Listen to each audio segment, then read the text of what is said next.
अस्सलाम वालेकुम। Next topic देखें, construction of continuous frequency distribution. हमने construction of discrete frequency distribution में ये पढ़ा था कि अगर रेंज यानी L minus S largest value minus smallest value ये 10 के इक्वल या 10 से लेस आ जाए तो हम डिस्क्रीट ग्रुप फ्रीक्वेंसी डिस्ट्रीब्यूशन बनाते हैं। लेकिन अगर रेंज ऑफ वेरिएशन यानी L minus S largest value minus smallest value इसका आंसर हमारे पास 10 से ग्रेटर आ जाए तो हम कंटिन्यूस ग्रुप फ्रीक्वेंसी डिस्ट्रीब्यूशन बनाते हैं।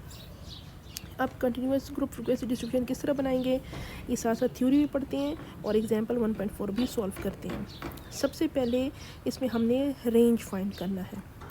रेंज किस तरह फाइंड करेंगे, largest value minus smallest value. Example 1.4 देखें, N instructor has obtained the set of n equal to 25 examination score shown here. Place them in frequency distribution table. The values are 91, 64, 87 and so on. ये कितनी values हैं, 25 values हैं और ये examination marks हैं, examination score है। और ये इंडिविजुअल डाटा दिया हुआ है यानी अनग्रुप डाटा दिया हुआ है। 25 वैल्यूज़ अनग्रुप फॉर्म में दी हैं और क्या कहा है कि फ्रीक्वेंसी डिस्ट्रीब्यूशन टेबल बनाएं, यानी इसको अरेंज करें, क्लासेस बनाएं, ग्रुप्स बनाएं और साथ में उसकी फ्रीक्वेंसी भी बनाएं। तो हम क्लासेस या ग्रुप्स किस तरह बनाएंगे, सबसे पहले तो हमने ये देखना है कि हम इसका डिस्क्रीट ग्रुप फ्रीक्वेंसी डिस्ट्रीब्यूशन बनाएं या कंटिन्यूस। तो इसके लिए सबसे पहले हमने इसको रेंज ऑफ वेरिएशन इसका फाइंड करें। सोल्यूशन किस तरह करेंगे, रेंज ऑफ वेरिएशन हम फाइंड करेंगे। बेहतर ये है कि सबसे पहले डाटा को अरेंज करें, असेंडिंग या डिसेंडिंग ऑर्डर से डाटा को अरेंज करें, तब ये सॉल्व करने में आसानी हो जाएगी। असेंडिंग ऑर्डर किसे कहती हैं, जब हम बड़ी वैल्यू से छोटी वैल्यू की तरफ छोटी वैल्यू से बड़ी वैल्यू की तरफ हम डाटा को अरेंज करें, लिखें, तो इसको हम कहते हैं असेंडिंग ऑर्डर। और डिसेंडिंग ऑर्डर किसे कहती हैं, बड़ी वैल्यू से छोटी वैल्यू की तरफ आना, यानी इस तरह उनको तरतीब देना कि पहले छोटी वैल्यू फिर उससे डिसेंडिंग ऑर्डर कहते हैं कि बड़ी वैल्यू फिर उसके बाद नेक्स्ट, उसके बाद छोटी वैल्यू, उसके बाद छोटी वैल्यू एंड सो ऑन। इसको हम डिसेंडिंग ऑर्डर कहते हैं। और असेंडिंग ऑर्डर छोटी वैल्यू से बड़ी वैल्यू की तरफ जाना। अब आप लोग की मर्ज़ी कि कौन से ऑर्डर से आप इसको लिखते हैं, लेकिन बेहतर ये है हम ज़्यादातर असेंडिंग ऑर्डर का ही इस्तेमाल करते हैं। ये लेकिन यहाँ पे इस एग्जांपल में वैल्यूज़ चूँकि कम है, 25 है, इसलिए उन्होंने अरेंज नहीं किया, इस तरह डायरेक्ट ही सॉल्व किया। बेहतर ये है कि इसको अरेंज करें। सबसे बड़ी वैल्यू क्या है, इस डाटा में सबसे बड़ी वैल्यू है 94। 94 कहाँ पर है, 94 ये है, ठीक है। फिर उसके बाद सबसे छोटी वैल्यू क्या है, अगर हम इसको अरेंज कर लें तो 94 सबसे आखिर में आ जाएगा और सबसे छोटी वैल्यू जो है 53 वो सबसे पहले आ जाएगी। अब ये जो है स्मॉलेस्ट वैल्यू है और 94 क्या है, लार्जेस्ट वैल्यू। तो हम रेंज फाइंड करेंगे XL, इसको XL कह दें लार्जेस्ट वैल्यू को और स्मॉलेस्ट वैल्यू को XS कह दें। तो 94 माइनस 53 आपके पास आ जाएगा 41। 41 क्या है, ग्रेटर देन 10 है, तो हम क्या बनाएंगे, कंटिन्यूस ग्रुप फ्रीक्वेंसी डिस्ट्रीब्यूशन बनाएंगे। अच्छा, साथ में इसकी थ्योरी भी पढ़ते जाएं। सेकेंड स्टेप क्या है, decide about the appropriate number of classes for this purpose. H.A. Sturges has proposed an empirical formula as k equal to 1 plus 3.3 log n। कि ये क्या है, कि नंबर ऑफ़ क्लासेस हैं, ये कोई हार्ड एंड फास्ट रूल नहीं है कि इससे हमारे पास एग्जैक्टली जो आंसर आ जाए तो उतनी ही हमने क्लासेस बनानी है। फॉर एग्जांपल इससे अगर आंसर आ जाए कि 6 और हमें ज़रूरत हो 7 क्लासेस बनाने की तो हम 7 क्लासेस भी बना सकते हैं। अगर इससे आंसर आ जाए 6 लेकिन हमें 5 क्लासेस की ज़रूरत हो तो हम 5 क्लासेस भी बना सकते हैं। इसलिए ये कोई हार्ड एंड फास्ट रूल नहीं, सिर्फ हमें एक रफली अंदाज़ा हो जाएगा कि कितनी नंबर ऑफ़ क्लासेस बनेंगी। तो के क्या है, नंबर ऑफ़ क्लासेस, और फार्मूला क्या है 1 plus 3.3 log n, वेयर के denotes the number of classes and n denotes the total number of observation. तो अब सोल्यूशन में देखें, अब हम के का फार्मूला अप्लाई करते हैं। इसमें n जो है वो 25 वैल्यूज़ हैं, तो 1 plus 3.3 log 25, इससे आपके पास आ जाएगा 5.6 132। लेकिन हमने इसको राउंड करना है क्योंकि नंबर ऑफ़ क्लासेस ये होल नंबर में आ सकता है। इस तरह पॉइंट में नंबर ऑफ़ क्लासेस का कोई मतलब नहीं होता, तो होल नंबर में हमने इसको राउंड कर देना है। तो 6 नंबर ऑफ़ क्लासेस तकरीबन, हम एक रफ़ अंदाज़ा हो गया है कि तकरीबन 6 नंबर ऑफ़ क्लासेस लगेंगी। ये पूरा 25 डाटा अरेंज करने में।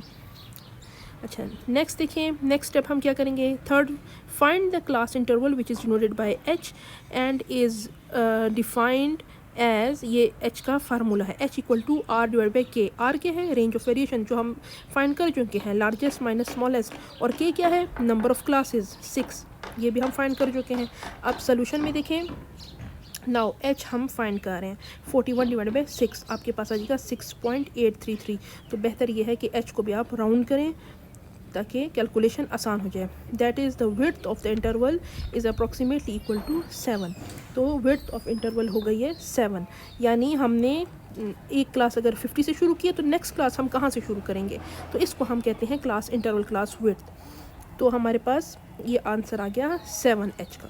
तो अब हम इसका सोल्यूशन करते हैं। नेक्स्ट देखें, हम क्या बनाएंगे, एक टेबल बना लेंगे, ऊपर हमने टॉपिक दे देना है कंटिन्यूस ग्रुप फ्रीक्वेंसी डिस्ट्रीब्यूशन, और क्लासेस हमने बनानी है। क्लासेस का मतलब क्या है, ग्रुप्स। तो हमने देखना है कि हमारी जो डाटा है 25 हमारे पास वैल्यूज़ हैं, इसमें सबसे छोटी वैल्यू कौन सी थी, XS, यानी स्मॉलेस्ट वैल्यू कौन सी थी, 53। तो आप 53 से भी स्टार्ट ले सकते हैं, ये क्लासेस की स्टार्ट यहाँ पे 50 से लिया गया है, आप 53 से भी स्टार्ट ले सकते हैं, 52 से, 51 से भी ले सकते हैं, लेकिन बेहतर ये है कि 50 से स्टार्ट लें जिसमें ज़ीरो आता है आखिर में, उस हिस्सों से स्टार्ट लें, या आखिर में 5 आता है या ज़ीरो आता है तो उसकी कैलकुलेशन फिर ईजी हो जाती है। तो अगर हम 50 से स्टार्ट लें वो भी सही होगा, 51 से स्टार्ट लें वो भी सही होगा, 52 एंड एग्जैक्टली अगर 53 से स्टार्ट लें वो भी सही होगा, लेकिन बेहतर यह एहतियातन थोड़ा पीछे से स्टार्ट लिया जाए। हम 50 से स्टार्ट करते हैं। अब अगर ये हर स्टूडेंट की अपनी मर्ज़ी होगी, अगर एक स्टूडेंट 53 से स्टार्ट लेती है उसका आंसर भी दुरुस्त होगा, 52 से भी स्टार्ट लेगी उसका आंसर भी दुरुस्त होगा, किसी को हम गलत नहीं कह सकते। तो सबकी अपनी अंदाज़े लगाने की बात होगी, किसी का अंदाज़ा होगा कि 50 से स्टार्ट करें एंड सो ऑन। अच्छा, नेक्स्ट देखें, अब हम 50 से स्टार्ट ले रहे हैं, अब रिपीटेडली इसमें h ऐड करते जाएं। h क्या है, h इक्वल टू 7, h7 इसमें रिपीटेडली ऐड करें, 50 में ऐड कर दें तो आपके पास नेक्स्ट आ जाएगा 57। हम सबसे पहले ये क्लासेस बना रहे हैं, लेकिन क्लासेस में भी लोअर क्लास लिमिट बना रहे हैं। ये जो 50, 57, 64 आप लोग को नज़र आ रहा है, ये क्या है, लोअर क्लास लिमिट। क्लास जो है वो दो हिस्सों से बन सकती है, दो लिमिट से बन सकती है। जो जहाँ से स्टार्ट होती है उसको लोअर क्लास लिमिट कहते हैं, और जहाँ पे ख़त्म होती है क्लास उसको अपर क्लास लिमिट कहते हैं। अब ये 50 जो है लोअर क्लास लिमिट है, और ये 56 क्या है, अपर क्लास लिमिट। फिर देखिए नेक्स्ट 57 में फिर इस 7 को ऐड कर दें, फिर आपके पास आ जाएगा 64, इसमें फिर +7 कर दें, फिर +7 कर दें तो आपके पास आ जाएगा 71, फिर इसमें +7 कर दें आपके पास आ जाएगा 78, फिर +7 कर दें 85, फिर +7 कर दें 92। तो हमारे पास लोअर क्लास लिमिट्स आ गई हैं। फिर नेक्स्ट देखें अपर क्लास लिमिट किस तरह आएंगी। Upper class limit, next lower class limit देखें, 57 से क्लास शुरू हुई है सेकंड क्लास, तो हमने यहाँ पे लिख देना है 56। और नेक्स्ट देखें थर्ड क्लास कहाँ से शुरू हुई है, 64 से, तो हम यहाँ पे पिछली वाली लिख देंगे 63। ये नेक्स्ट कहाँ से शुरू हुई है, 71, तो हम यहाँ पे ऊपर अपर क्लास लिमिट लिख देंगे 70। नेक्स्ट देखिए 78 से शुरू हुई है, हम यहाँ पे लिख देंगे 77। नेक्स्ट क्लास शुरू हुई है 85 से, तो हम यहाँ पे लिख देंगे 84। नेक्स्ट यहाँ पे शुरू हुए 92, तो हम यहाँ पे लिख देंगे 91। हम देखेंगे कि क्या हमारे पास ये 7 क्लासेस काफ़ी हैं या नहीं। लास्ट क्लास देखिए 92 अप टू 99 है, 92 अप टू 99, और हमारी हाईएस्ट वैल्यू कौन सी थी, 94। लार्जेस्ट वैल्यू क्या थी हमारे पास, लार्जेस्ट वैल्यू इक्वल टू 94 थी।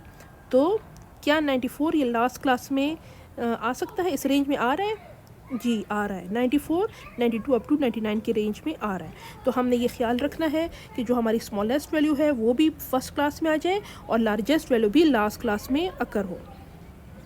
अब नेक्स्ट देखें, जब lower class limit and upper class limits बन गई हैं, अब टॉली बार्स मेथड करेंगे आगे से सेम उसी तरह है जिस तरह हमने डिस्क्रीट ग्रुप फ्रीक्वेंसी डिस्ट्रीब्यूशन में किया था। टॉली बार क्या करेगा, लाइंस के ज़रिए हमने इसकी तादाद नोट करनी है। अब 50 से 56 के दरमियान कितनी वैल्यूज़ लाई कर रही हैं, ये आपने ये ऊपर सवाल में जो 25 वैल्यूज़ दी हैं इसमें ढूंढना है। तो ये उस वक्त ये प्रोसेस आसान हो जाएगा जब हम इन वैल्यूज़ को अरेंज कर लेंगे, लेकिन इस सवाल में यहाँ पे इसको अरेंज नहीं किया गया तो थोड़ी डिफ़िकल्टी होगी। 50 से 56 तक वैल्यूज़ देखें, कौन कौन सी वैल्यूज़ इस रेंज में आ रही हैं। ओनली 53 इस रेंज में आ रही है।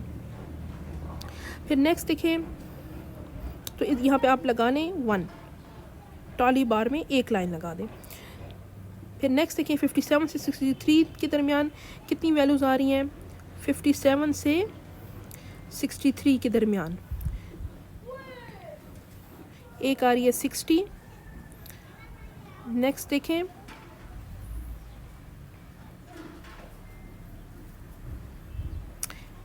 एक आ रही है 58 और एक आ रही है 61। ये 3 वैल्यूज़ आ रही है। तो यहाँ पे 3 लाइनें लगा दें, सिर्फ उसकी तादाद शो करें कि कितनी वैल्यूज़ इस रेंज में लाइक करें, इस क्लास में आ रही हैं। नेक्स्ट देखिए 64 से 70 तक कितनी वैल्यूज़ आ रही हैं। 3 वैल्यूज़ आ रही हैं। ये भी आपने ऊपर 25 वैल्यूज़ में से देखना है तो 3 लाइनें लगा दें। फिर 71 से 77 तक कितनी वैल्यूज़ आ रही हैं। 5 वैल्यूज़ आ रही हैं। ये ऊपर 25 वैल्यूज़ में से आपने ढूंढना है तो 5 लाइंस के ज़रिए किस तरह शो करोगे। ट्रॉली बार से 1 2 3 4 और 5वीं लाइन डायगोनली आपने लगा देना है। तो ये इसका मतलब है ये 5 है, ठीक है। फिर नेक्स्ट 78 से 84 तक कितनी वैल्यूज़ आ रही हैं। ऊपर एक एक करके आपने इसको गिनना है। 6 वैल्यूज़ लाइक कर रही हैं तो 6 किस तरह लिखोगे 1 2 3 4 5 और 5वीं लाइन डायगोनली और छठी लाइन जो है वो अलग से आप लिख दोगे। इसी तरह 85 अप टू 91 5 हैं, 5 लाइन्स लगा दोगे। 92 अप टू 99 2 वैल्यूज़ हैं तो वो आप 2 लाइंस लगा दोगे। अब नेक्स्ट देखें फ्रीक्वेंसी किस तरह आपने बनानी है। टॉली बार जो है उसको आपने हिस्सों की शक्ल दे देना है। देखें 50 अप टू 56 एक वैल्यू आई थी तो आप यहाँ पे लिखते हैं 1। 57 अप टू 63 3 लाइंस हमने लगा दी थी, 3 वैल्यूज़ आ रही हैं तो हमने यहाँ पे लिख दिया था 3। 64 अप टू 70 3 लाइंस हमने लगाई थी, 3 वैल्यूज़ आ रही हैं। फ्रीक्वेंसी का मतलब है तादाद। फिर हमने 3 यहाँ पे लिख दिया। इस तरह 5 6 5 2 इस तरह की फ्रीक्वेंसी आप कंप्लीट कर दोगे। हर क्लास की फ्रीक्वेंसी हमने 25 वैल्यूज़ को यहाँ पे अरेंज किया तो इसका मतलब है कि फ्रीक्वेंसी का टोटल जो है वो 25 आएगा। टोटल को हम समीशन से डिनोट कर सकते हैं। समीशन का मतलब है टोटल, ये प्लस का काम करेगा। तो कॉलम टॉपिक है F और नीचे 25 क्या आ जाएगा समीशन F, यानी F का टोटल 25 क्या है समीशन F इक्वल टू 25, ठीक है।